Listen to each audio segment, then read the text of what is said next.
Today is Saturday, April 6th, 2024. We are starting our meeting at 10:21. Ms. Wood, would you please do the roll call? Here. Here. Here. Here. Here. Let's all stand for the Pledge of Allegiance, please. Pledge allegiance to the flag of the United States of America and to the republic for which it stands, one nation, under God, indivisible, with liberty and justice for all. Thank you. So the purpose of our special meeting today, it's morning time, I'm used to these being nighttime meetings, is to briefly we'll discuss our public forum feedback, and then we will go into executive session to prioritize our superintendent finalists. And so at this time, we'd like to welcome Dr. Walt Cooper with McPherson and Jacobson. Sir, the mic is yours. Thank you, Madam President. Is it working? Yes. My ears don't help me in that regard. I'm really happy to be here. If for no other reason, this is always a very energizing and exciting part of a search when you, as the decision-making body, will begin to debate and discuss and prioritize among your finalists to identify the candidate with whom you want to begin contract negotiations in preparation for naming your next superintendent. So as you go into today's likely final deliberations, nothing's final until it's over, I guess, but today's final deliberations, I just want to give you a couple of pieces of information to take with you. I will join you in executive session, obviously, and be prepared to share any more specific details alongside each of the candidates as you prioritize your candidates among the finalists. I'll be happy to share what I've been able to glean candidate by candidate. But on a little just higher level, I just want to remind you of a couple of things and hope that you will keep those in mind as you talk through your candidates. First of all, remember that as I shared with you last month, we had a little over 1,000 participants in your initial stakeholder survey, right? That we utilized at the beginning and midpoint of the search already. We've grounded ourselves in that work. About 70% of those respondents were parents, if you recall. We had about 6% of the respondents being community members, and about 15% were staff.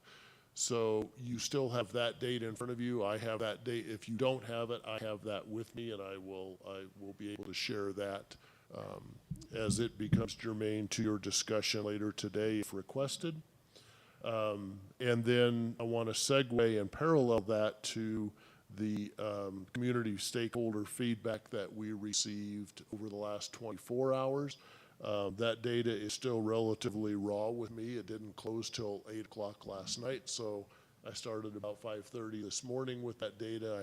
I have some of that parsed out and ready to share candidate by candidate in executive session as you prioritize your candidates. But we received 177 total responses to via the QR code, the online feedback form that we requested, and in comparison, so that data resulted in 45% of respondents. So almost half of the respondents were parents. 45% are respondents to this feedback, as opposed to 70% in the initial online survey. But it was the largest group, the largest percentage in both feedback opportunities was parents. In the stakeholder assessment that we did following the public forum, the employee group just about, over doubled. So we had about 38%, matter of fact, it almost tripled.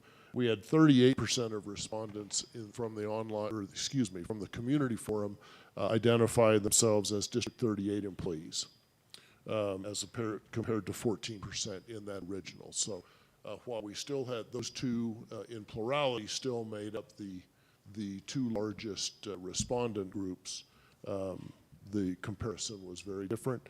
And then community members made up 9%, so we had about 15 community members respond to the stakeholder feedback forum.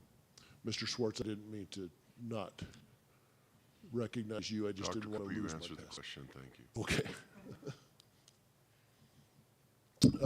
Can I So- just check, Yes, how many responses, 177? 177 total. Okay, Yes. and 38% employees, 48% parents? 45% parents. 45% parents and 9% community members. Thank Yes. you. And then a smattering of a few others, Yeah, 8% or so of other. yeah. We had two parents two respondents identify as grandparents, for example, in the other, and then ask for an explanation. And I will say while the numbers, you never know really what the numbers are. I will tell you, recently did a search in a district that was easily 10 times the size in terms of student enrollment, and we received about the same number of same percentage and number of community responses in that search as well. So it's not atypical at all. I think oftentimes we have, we hope for and maybe have a greater expectation, this massive numbers that everybody will dive in and give us that feedback. But the reality is these are pretty standard and percentages that we see in our searches. So I would just remind you as you break to go for your final deliberations, right? This is, as you well know, this is likely the most important decision any Board of Education ever makes. And ultimately, the decision-making authority is vested in the 5 of you. So I am here certainly to help provide any information from either my vetting, background information that we've gathered, and or our synthesis of community feedback over the last couple of months. But with that, I will end my comment and let the 5 of you get to work.